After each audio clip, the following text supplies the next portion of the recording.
Before we begin this session, my dear brothers and sisters, we're trying our best to set ground rules. And these are religious ground rules.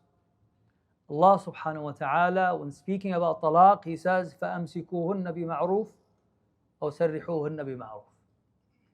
That you hold them with goodness and kindness, or you set them free with goodness and kindness.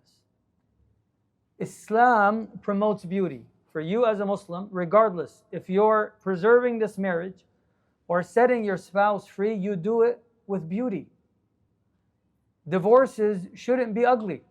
If you can just go down the list of people that you know and the divorces that have taken place, how many of these divorces turned out to be so ugly and toxic? All of that is against Islam. The Prophet ﷺ beautifully was always capable of turning a negative experience to something beautiful. Uhud, all of you go and visit Uhud for those whom have gone to Medina. We all go to Uhud. Uhud is one of the worst memories of the Prophet ﷺ. But he said, Uhudun jabalun yuhibbuna wa nuhibbuh. That the mountain of Uhud is a mountain that loves us and we love it in return. Making sure that even one's ending, one's departure is done with ihsan, which means that you and I have to constantly be mindful of what Allah subhanahu wa ta'ala has said and what the Prophet sallallahu alaihi wasallam has set for you and I, the guidelines, him as a role model, the ethical boundaries, his mu'amalat, his adab, how he just engaged with people. And in the end, you've lived with this person for a month, for 2 months, for a day, for two. This person deserves your honor. Why do people forget all the good that has happened between these two people? It is more enough for this relationship to be a relationship that has sanctity, more than enough. Just for a person being intimate for a night or two, just having that relationship with this individual gives it some qudsiyah, gives it sanctity. So we have to be careful.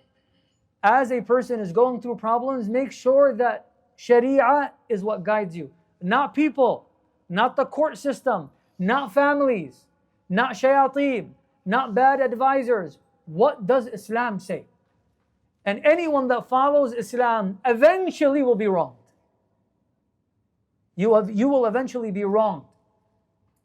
But in Islam we believe mazloom wala zalim, to be oppressed and never to be the oppressor. Never be the oppressor. Because Allah subhanahu wa ta'ala will hold them accountable. So we just need to be mindful that the guideline, the banner of divorce as we talk about it is أَمْسِكُوهُنَّ بِمَعْرُوفٍ أَوْ سَرِّحُوهُنَّ بِمَعْرُوفٍ. A few indicators, my dear brothers and sisters. Number one, the absence of mercy, love, care, attention. Because when Allah talks about marriage, He says, وَمِنْ آيَاتِهِ أَنْ خَلَقَ لَكُم مِّنْ أَنفُسِكُمْ أَزْوَاجًا لِتَسْكُنُوا إِلَيْهَا وَجَعَلَ بَيْنَكُم مَّوَدَّةً وَرَحْمَةً. This is one of the objectives of marriage. So when a spouse no longer cares for their spouse, no longer has rahmah, as though they don't exist. If they're sick, I don't care. If something happens to them, I don't care. They get into an accident, I don't care. I care less. All of these are indicators. So as Islam tells you and I to preserve this marriage, Islam also tells you and I, maybe at this point, you have to look at it from a different perspective. It's not that Islam pushes for divorce. But subhanAllah, being in a toxic relationship is also very, very destructive. So what I would advise people is that speak to someone that can guide you through that process. Because I do notice an over-exaggeration. But at times, you find people that are very dismissive. And suddenly they are broken in the process. And they can no longer function. And they live with so much trauma. You know what the problem is? SubhanAllah. Mathalan, if you've dealt with, and even in the corporate world, by the way, this is known, that mathalan, if I dealt with you or you dealt with me, and somehow I took something so valuable from you, and I cheated you, it is very natural and normal that when you deal with the other person, you will be more careful and you will execute some of your remaining emotions on the other person that's completely innocent. But it's a very natural human reaction that this is the leftovers of my previous interaction, but I'm holding you accountable. So both engage with so much distrust. Okay, why did we go that far? So just asking someone, no sheikh that's reasonable is going to tell you have divorce. No one. But they can say, okay, it looks like things are not working out. And you should be smart enough to run with it. Just understand it, run with it. You don't have to say, no, just tell me, should I? I have a lot of youth that come and say, Sheikh, if you tell me to divorce this person, wallah, I'll divorce him. You can't, I can't, I am sinned if I say that. But if someone says, I think it's not good for you, then you just take it and run. If you're asking for someone's opinion. But you still have the option to, of course, do your due diligence. The absence of rahmah, causing more harm. If the harm continues to grow, okay, this may be an indicator. If someone can only view the negative and constantly criticize, and whatsoever, there is no positive, nothing good is coming out, anything, and we're not talking about one event, two events. This is a common practice that has been taken on for some time. And as we try to fix whatever it is, subhanAllah, people are more focused on the negatives. This may be also an indicator. Once a person strips away all the rights and neglects the obligations, this also may be an indicator. Like moving forward, I will not support you. Okay, it's not my job anymore. This is a very clear indicator that this person is breaking the commands of Allah, and they're refusing to give the support that Allah subhanahu wa ta'ala has made an obligation upon them. Also, I know one of the sisters said about, families. At times, this relationship becomes so toxic that it ruins the lives of everyone around you, your families, your children, and everyone is paying the price of such toxic relationship. And now it's time to reevaluate the marriage. Should I last? Should I continue? Or should I stop? It's a very basic question. Because now the kids are going to pay the price. Verbal abuse, physical abuse, all of that, emotional abuse, all of that are clear indicators. The lack of intimacy. SubhanAllah, one of the things that destroy a marriage is complete negligence. And people have to be aware that this is a major issue. It's a major issue if both parties are no longer intimate. This is why when people come to counseling, some of them are just shocked. One of the first questions I ask, are you intimate? You have to ask that question. Because if there's no intimacy, there's a huge problem that can almost never be fixed. And subhanAllah, so that is a huge red flag that I feel that many people neglect. Also, when people come, I know Yusuf was saying about fixing it. You ask the person, how far are you willing to go? Can you fix it? You have people that come and just say, I'm done, I don't want to fix it. You talk to them for half an hour, for 45 minutes, I'm done. I don't want to fix it. I'm done. So at times you just say, okay, this person is not willing to put forth effort. So this is also an indicator. Now let's, inshallah, begin a few fiqhi rulings pertaining to talaq. So talaq takes place either by using the word itself, by saying you are divorced, or using similar verbiage, other words. Mathalan, a person can say, our relationship has come to an end. That is a sign of talaq. And all of it goes back to one's niyyah. What was your intention upon saying what you said? You can either say, I no longer want you, or you say you are divorced. It is the same with similar consequences. So it all goes back to one's niyyah. Okay, so it's either said directly or indirectly, and it goes back to the person's intention. Okay, mathalan, if a person writes a letter, you are divorced, is that a divorce? What do you all think? Allahu Akbar, the ulama have difference of opinion. What do you guys think? Sister, what do you think? Written. Has to be signed. So you got too much confidence after you read all that. Okay? Yeah, written is a divorce.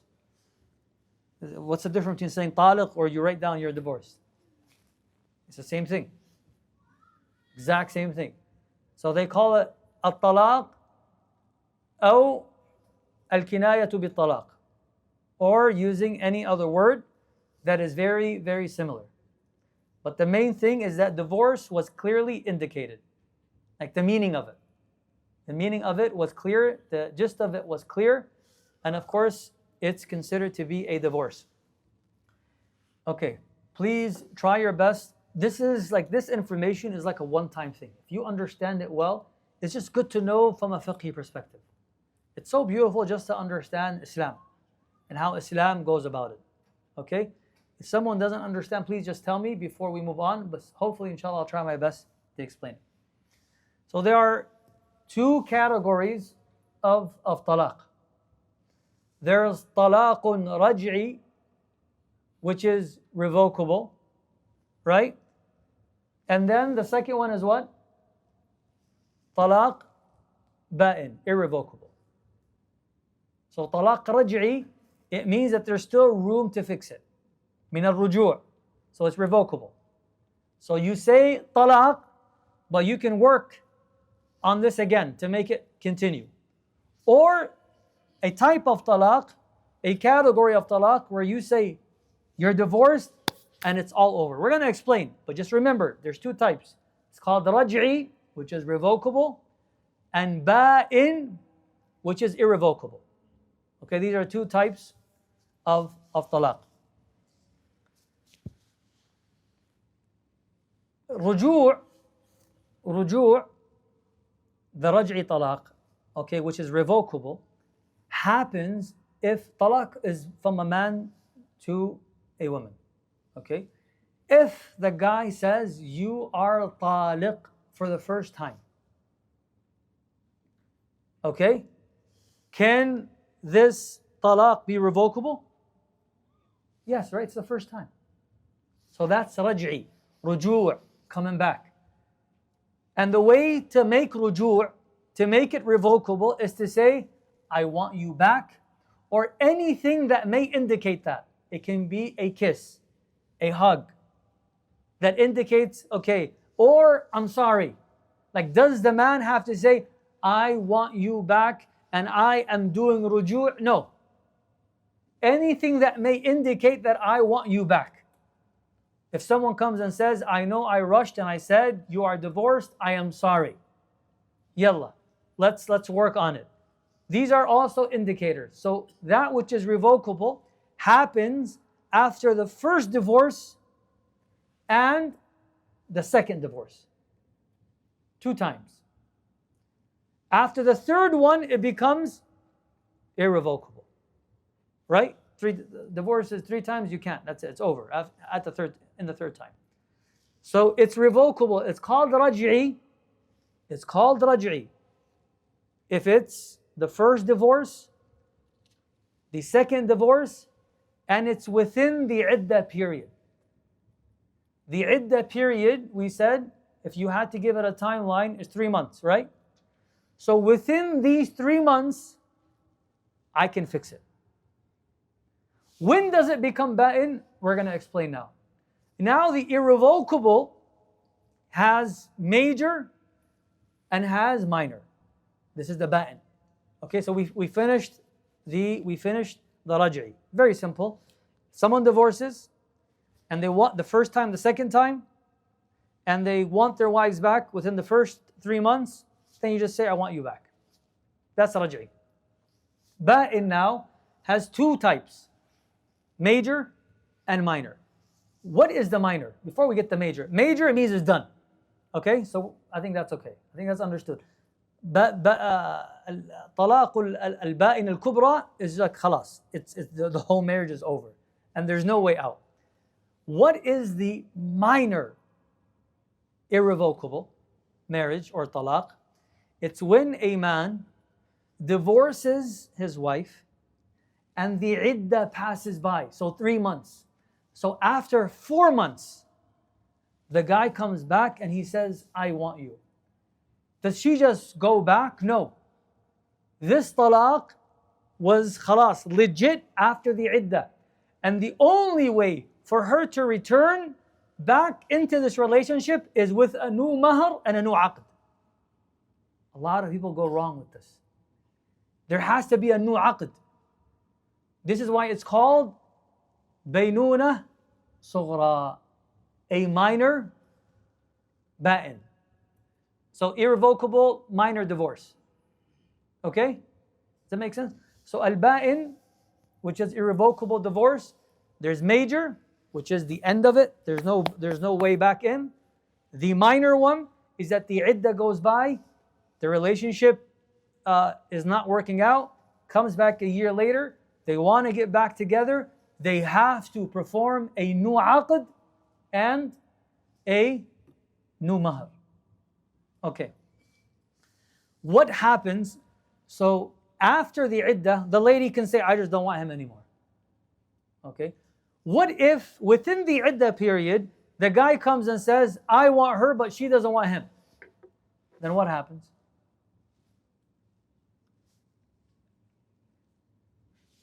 So after the iddah, it's in her hands. She either accepts, it's like a new marriage proposal. You can't force her. Like, khalas, I don't want him again. But what happens within the iddah period, within the 3 months, the guy goes and he's like, okay, it's still within the iddah, it's called raj'i, I can still fix this. And I go to her, please, let's work this out. She says no. What do we do?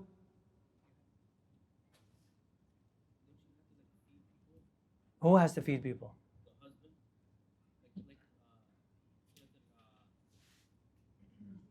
Sulaiman gained confidence, wallah. Now she feeds people. I love you, Sulaiman, but no. No feeding people, no nothing. That's something else. I know what you're saying. May Allah preserve you. Dhiyar. That's something else. What do you all think? What happens? Say it again. Then what?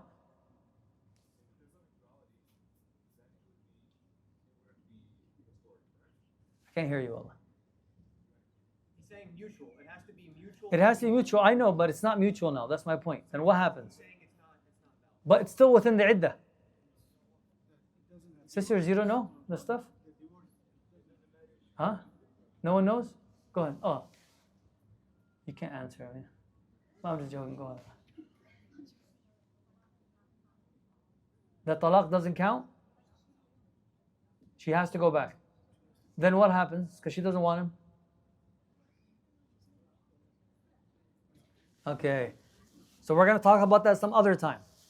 Okay? So if she doesn't, yeah, it's not now. Because that's a different category. So we're talking about talaq.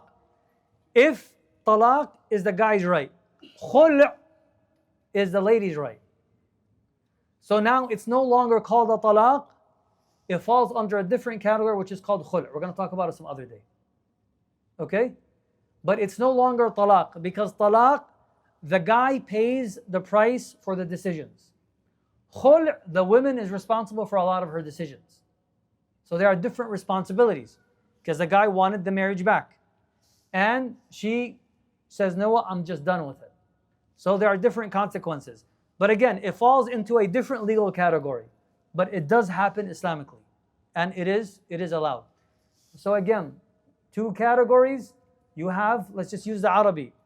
You have the ba'in, or you have the raj'i, which is basic. You ask for the marriage to continue within the first 3 months. Ba'in, you have the minor, which is that when it surpasses the 3 months and you both decide to fix it, then you just need to do a new mahar, a new aqd. And the major ba'in is just, it's over. Okay? Now when we're talking about iddah, you notice that we said iddah. Iddah is the waiting period. Okay? A few things that I would like to mention. And these are just timelines. So it is, number one, 3 complete cycles for women. That is one iddah, which is almost 3 months. Okay? So 3 complete cycles. And this is an ayah in Quran. That's the number 1 iddah. Number 2, a person that reaches the age of menopause is 3 months. So if she has her period, it's 3 periods. If she no longer has it, then it's 3 months, and it's 3 Hijri months, not 3. So 3 Hijri months. So she goes by the Hijri calendar. The iddah of a pregnant woman is until she delivers the baby. So it may be 7 months, it may be longer, it may be 1 month. Until she delivers the baby, then her iddah comes to an end, the waiting period. Okay? So it's good to know the waiting period for many reasons. For a lady that loses her husband, the waiting period is 4 months and 10 days. This is also in the Quran. The iddah of a lady that had the aqd performed, so the aqd was done, and they decided to break off the aqd. They decided to break off the aqd and no intimacy took place. So the first ones, if intimacy took place, which is normal. If there was no intimacy, but the aqd was performed, then immediately after the divorce, the first divorce, she has no iddah. Basically, if the aqd breaks today, she can get married tomorrow to someone else. There's no iddah. Because there was no intimacy that took place. And this is also an ayah in Quran. So these are not like debatable matters. All of this is in the Quran. The aqd was performed, there was no intimacy. But again, one thing that I want you to be aware of.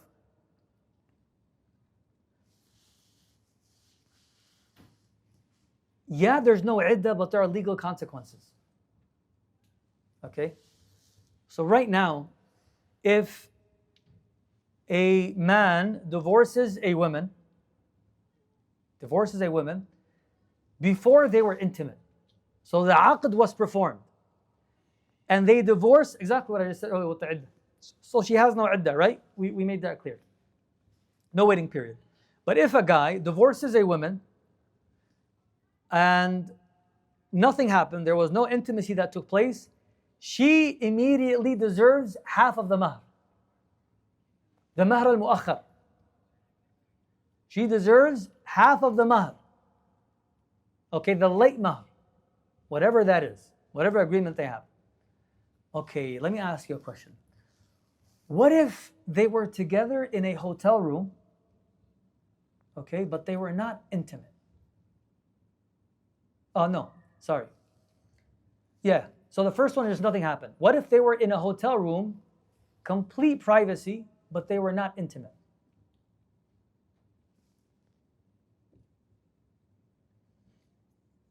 Okay, to give you, 2 people got married right here in this masjid, right this musalla. Tamam? They went home, they argued on the way, and they're like, you know what? This was an indicator, khalas, it's over. They call, they say, this marriage is over. It lasted 1 day. Nothing happened.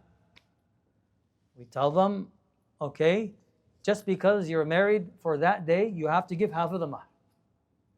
But what if they went to the hotel room together, they sat all day, and say even at night, because they're married, but there was no intimacy.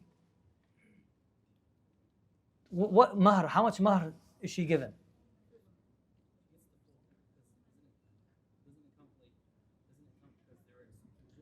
Yes. Because there was khalwa, which is seclusion, she deserves the full mahr. The whole mahr back. Not back, I'm sorry. The whole mahr is given. Just because. Okay, so now you ask yourself, this is why fiqh is so entertaining. Now you know when people try to act smart about Islam, like, oh yeah, I think there's so much details to it, but it is so beautiful to preserve families. Wallahi. Okay, so now you ask a question, what is seclusion? What is khalwa? Okay, what is the definition of khalwa in order for us to know that the mahr is to be given? Khalwa, the definition of khalwa is what will you do if you had the option to be fully intimate? How protective will you be? If you had similar protection and seclusion, it means that's khalwa. Okay, so if people were intimate, okay, normally they would be in a closed off room and it would be completely private and no one is with them in that room. They're by themselves. Yes, nothing happened, but if they decided to be intimate, that wouldn't be a problem. No one is watching. That constitutes khalwa. Even if nothing happened, just because khalwa took place, the full mahr is given. And again, subhanAllah, it's just because of that khalwa. Now men are like, I'll make sure no khalwa happens, you know? It's like, that khalwa ended everything.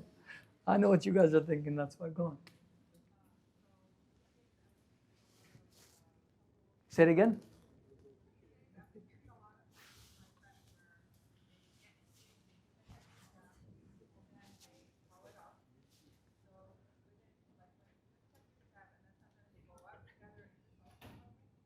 No, khalwa, I just mentioned the definition of khalwa. Khalwa is what would they do if they is basically being in an environment where if they decided to be intimate, it would be completely normal. That's how secluded they are. So going out together is not khalwa, they're in public.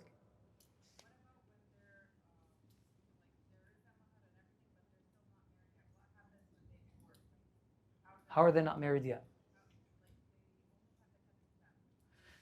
Katb al-kitab is a marriage. It's not a wedding.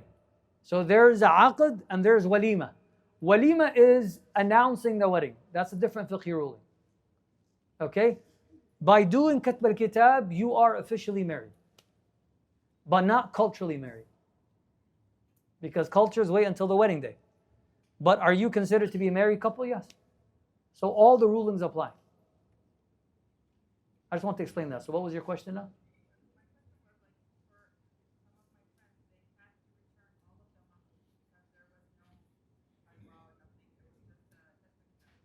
Did she ask for the divorce or him?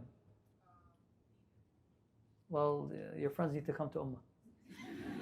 That's the only answer. No, if the kitab was done, la. Like it's basic. Like this is known. Because all of these are in the Quran. This is not like personal opinion or understandings or madhab. This is anyone that just reads the Quran will know these answers. So for sure. Okay. Now when it comes to the iddah period,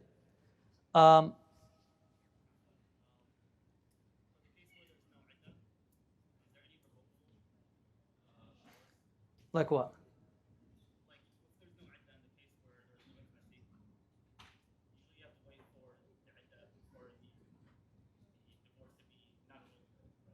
Yeah.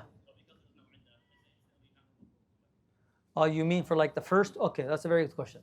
So for the first one, say the one that there was no intimacy. And we said that if there was no intimacy and they divorce, that becomes a major talaq, right? And she has no iddah, right? That becomes a talaq and she has no iddah because there was no intimacy. Yes, he can remarry her again because it's only the first talaq. So he would need to go back, ask. So the aqd was done, no touching happened, no intimacy, said the divorce, she has no iddah. She can move on to someone else tomorrow. If he wants her again, how many talaqs does he have left after this one? 2 more. So he has to go new mahr, new aqd, and he has 2 left. Basically 1 left because the third one is gone. Like after the third one, it's ended. That's a good question. Okay, people ask now questions. This lady that is in her waiting period, what does she do in her iddah? You have many things that are very cultural. Is she allowed to go out and work? Yes. And there's a clear hadith that indicates that. And this is why the Malikiyah believe that she can go out during the day and not go out during the night. And this is to preserve her reputation. And this is why people need to be careful. SubhanAllah, we notice this is happening nowadays. When people celebrate talaq, it's a party now. Just to show that I'm strong. A lot of it is fake. It's just showing a fake image of oneself. That is not allowed. That is not allowed. To turn talaq into a party is not allowed. And some ulama believe that there are restrictions for this lady that is going through her iddah period. So there cannot be, and this is just to preserve her dignity, that it shows that, okay, I am moving on, but not like, hey, I'm ready. There has to be, and again, Islam came to preserve people's dignity, so people do not talk that this divorce was clearly intentional, so she can move on to someone else. And that's why the Prophet ﷺ made it very clear that these are the iddah periods. So can she go and work? Yes, she can. Can she go visit family? Yes, she can. Is it best for her to refrain from doing anything at night? Yes, to make sure that there's no shubuhat.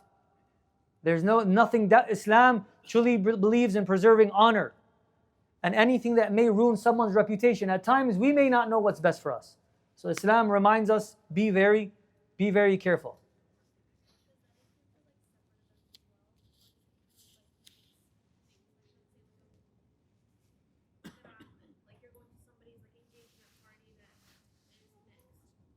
It's the same thing. Like nothing that will indicate parties and just going all out. That's part of the iddah.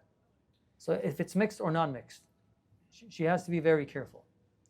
Islam, again, I believe that our culture makes it very strict, but there can't be anything that indicates that I'm out and I'm ready to go out to the world. Like there has to be like, okay, I'm going through this period of growth, and this is for her reputation to be preserved, that someone is just not moving on very quickly. I know the culture in America says, just show that you're strong enough and who cares about your previous...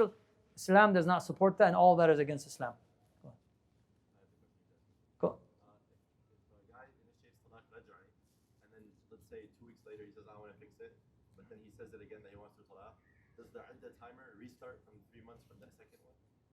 Or from the first one? Well, first he needs a smack on the head. Because talaq shouldn't be that easy. So he says talaq, and then 2 weeks later he wants to fix it and he says, you're talaq again. But the clock restarts. But this guy is 1 talaq away. And if he's saying 2 talaqs that quick, inshallah, she never comes back to him. It's not good. Talaq is scary, ya nas. Like talaq is like you got a knife on your throat. Like it's just you're reaching the end. People shouldn't throw it. Nowadays people throw it very lightly. The different types of talaq. Number 1, the talaq of an intoxicated person. The majority of ulama believe that it's not counted. Inshallah, may Allah preserve us all from intoxication. Ya Rab, may Allah preserve us from such sin.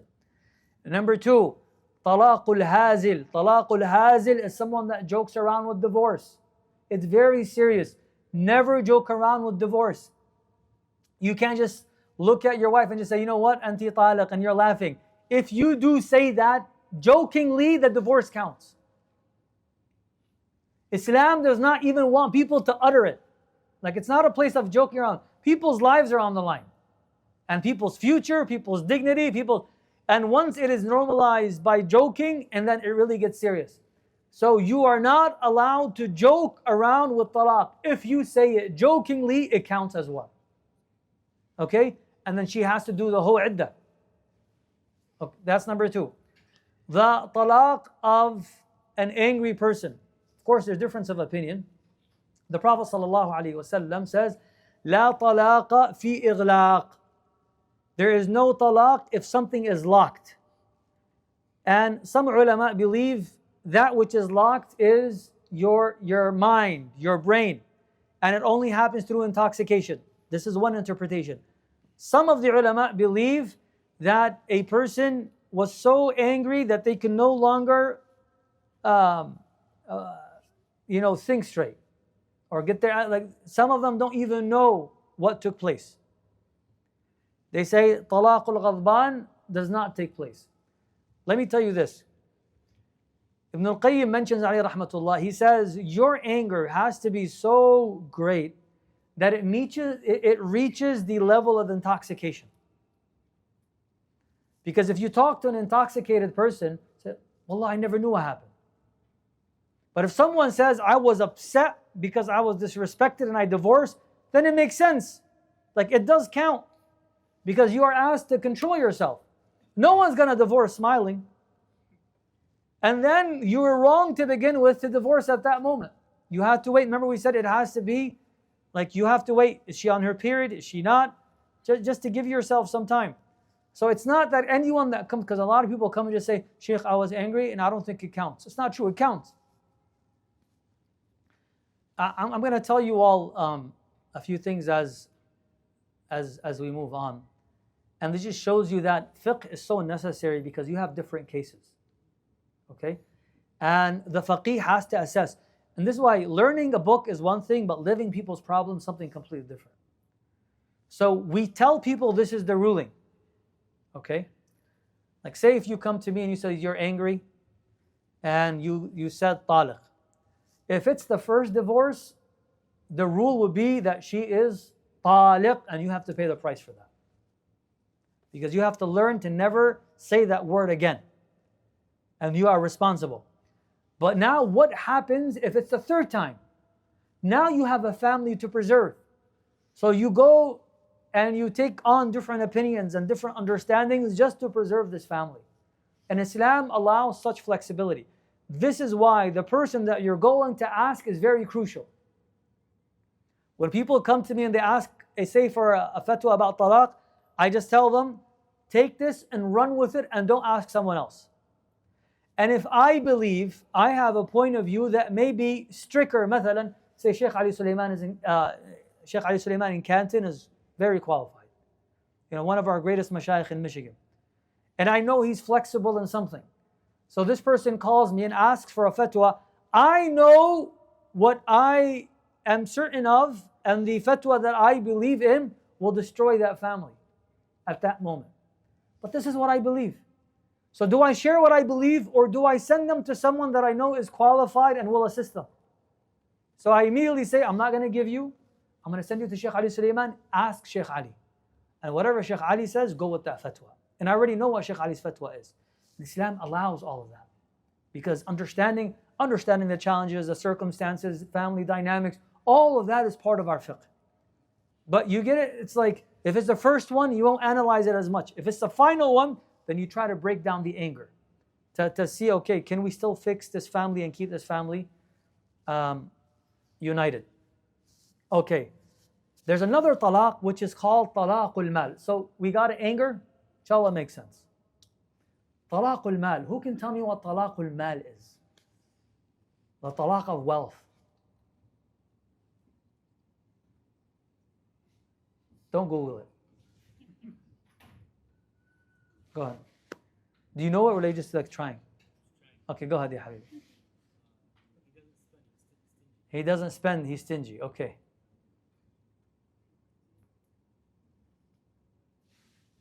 Go ahead.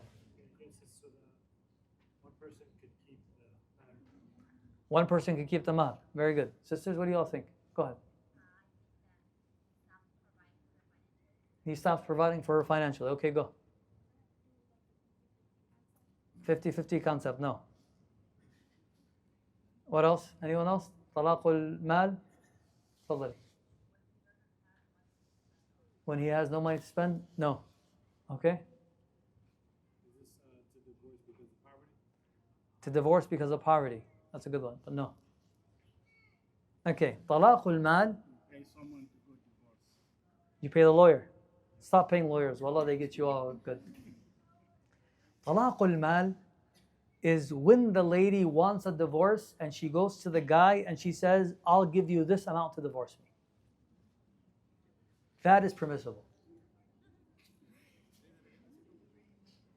When a lady comes and says, I want you, I'm going to put an amount as an example, okay? So I'm not saying, she comes and says, I'm going to give you 5,000, please divorce me. That is allowed. Shway, let me finish. Like, I know what. Yeah, just what. You just never knew it. That's it, you know. Allah subhanahu wa ta'ala says, فَلَا جُنَاحَ عَلَيْهِمَا فِي مَفْتَدَتْ بِهِ. She frees herself by making, this is in the Quran, by the way. So this is not an opinion. It's just people don't read the ayat of divorce. That if she feels that it's a back and forth, she can strike a deal with him and just say, just make it easier. I'll give you this. Can you just end it? And he ends it. I'm just saying. Is it allowed? Yes. Does Islam tell people to do it? No. But this, again, is Sharia. This is Sharia. Let me tell you why. I don't think people will understand this unless you live people's problems. Okay? Khul is a very sophisticated process. When a lady wants, مثلا, say a lady comes and she wants to do khul'. Okay, khul' is her ripping herself out of this marriage. Okay? We have to now, a lot of people think, okay, just because she's asking for it, we have to administrate it, we have to do it. No. We have to make sure that no rights was taken from the guy. Okay, what if the guy at this moment is not responsive? It takes a long time to figure things out. It may take a month, it may take 2 months, it may take 3 months. It's a process. And alhamdulillah, we engage in it, aggressively, and it does go somewhere. But there is a process to make sure that no rights were taken from either party. Islam does not want to oppress the men. Islam does not want to oppress women. So if she comes and she says, this is going to be an easier process, I have witnesses, I'll give you this with this intention, it is allowed Islamically. Okay, but I know a lot of you haven't heard about that. Anything else about this? Go ahead. No, she can sign it that it's ba'in, and that's done. He can't play a game and take her back. Go ahead. Where's the sister that raised her hand? Someone answered it? Okay, read the ayah where it says الطلاق مرتان فإمساك بمعروف أو تسريح بإحسان. That ayah. You'll find it in the end. Thank you for asking. Yeah, I'll give you the ayah so to make it easier, inshallah.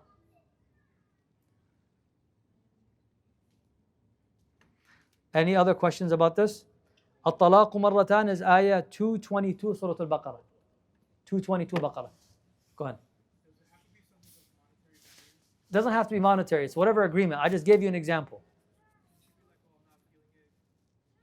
That's khul'. I'm not feeling it as khul'. If he, khul', okay, talaq, if a lady comes and says, I'm not feeling it, and he decides to divorce, that is the best way moving forward. Khul' is when a guy decides to, again, become aggressive, dismissive, and he no longer wants to engage in this process. This is when a sheikh comes in to perform a khul', to make sure that she's not wrong. Okay, so khul' is, it's normal for the lady to say, just divorce me and that's it. And that's the easiest process. But if he refuses, which happens a lot of the times because egos kick in, and something happens with the mahar, the late mahar. So then she has to take the process with the sheikh, but she'll get there. But there's a lot of calling that happens. It's like, as I said, I think in the previous session, you have to call the guy and you send him an email. Say, if you don't come in within the first 3 weeks, I'm going to initiate the khul' and this contract is going to come to an end. And then it becomes a fasq, which is like this marriage becomes invalid. But again, khul' is a process because she is ripping herself out of this marriage. And it's very evil that a man holds on to a relationship when a lady no longer wants it. Allah says, وَلَا تَعْضُلُوهُنَّ لِتُضَيِّقُوا عَلَيْهِنْ. Do not hold on to them to make their life difficult. This is haram. Communities do it all the time. I'm going to make her pay the price. I'm going to make sure she hates her life. That is a major sin. Allah said in the Quran, وَلَا, you can't hold on to them. وَلَا تَعْضُلُوهُنَّ لِتُضَيِّقُوا عَلَيْهِنْ. Very simple. Don't hold on to make their life worse, because they're already going through a lot. And subhanAllah, our communities, as-salaha, when you see it, a lot of the things that they're doing is like pre-Islamic era. Completely jahiliyyah. And this is why a lot of people don't see Sharia to be relatable, because the only experiences they have around them is that many people were oppressed. But subhanAllah, if people just followed these rulings, it would have been, okay, look, can I just finish off one thing? And then I know it's getting late. Now we move on to the types of talaq. So the first one was categories. Types of talaq, there's sunni and bid'i. Sunni is according to the sunnah. Bid'i is that which was innovated through culture. Okay, so there are two types of talaq. Sunni is everything that you've heard about how Islam engages in divorce, do not oppress, give people their due right, be respectful. All of that is sunnah. So we don't have to explain that. Bid'i, there's a few things. Okay, we mentioned a few things when it comes to a bid'i talaq. Who can tell me? We mentioned two things already. Who can tell me? A talaq that's wrong. Go ahead. Huh? No, not that. There are two things that we've already mentioned. We haven't spoken about that. Two things that we've already mentioned that make it a bid'i talaq. An innovative talaq that's wrong. We've already said it a few times. Talaq al-ha'il. Al-aysh? What's that? Al-hazil, no. During the women's cycle. We said that's not allowed, right? No, pregnancy, no. Talaqul ha'il, we said you're not allowed. If the woman is going through her monthly cycle, you are not allowed to pronounce a talaq. Huh? We've said it. Why you got shot? Number two, what was the second talaq we said that's wrong? Huh? If they were intimate. Okay, that's another one. So if they were intimate, he's not allowed to divorce within that month. You have to wait till she has her period and then come. Islam gives you time to think, to process. You can't just say divorce whenever you're in the mood. It doesn't happen like that. Okay, so these are talaq bid'i.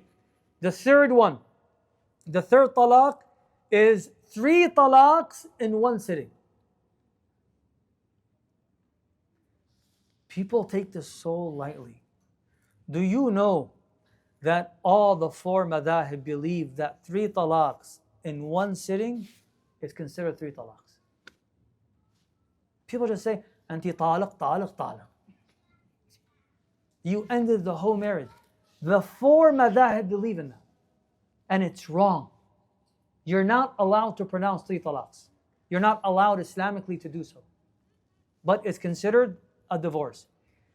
The minority believe that 3 in one sitting is 1. Ibn Taymiyyah, Ibn al-Qayyim, Wallahu a'lam, they have a point. So what do we do? Okay, subhanallah. If someone says 3, that's a problem, right? So you try to fix it. You take the opinion of the minority to preserve the family. And if someone says it twice, like we have to work around the system. But nowadays, the fatwas that the imams in America have embraced is the fatwa where 3 is 1. 3 in one sitting, not 3 divorces throughout. Basically, in one sitting. I didn't get up. She didn't get up. Just pronounce 3 at once. They consider that to be 1 talaq. But we should be mindful that majority, 90% of the imams believe that 3 is 3. So so this is also a bid'i talaq. A bid'i talaq. We have to be very careful. Okay, the last thing, and I end with this, inshallah. What are the rights of a wife after talaq? Nafaqa is the first one. She has to be in her iddah period. She has to be financially supported. There's nafaqa, there's shelter. He is responsible for everything in the iddah period. And that is called, that's so kid that a kid doesn't want to go home. They want to stay at Ummah. Right? Wallah, it's a blessing. Normally no kids want to come to a masjid. Khalas, khalli. Just let him sit and relax.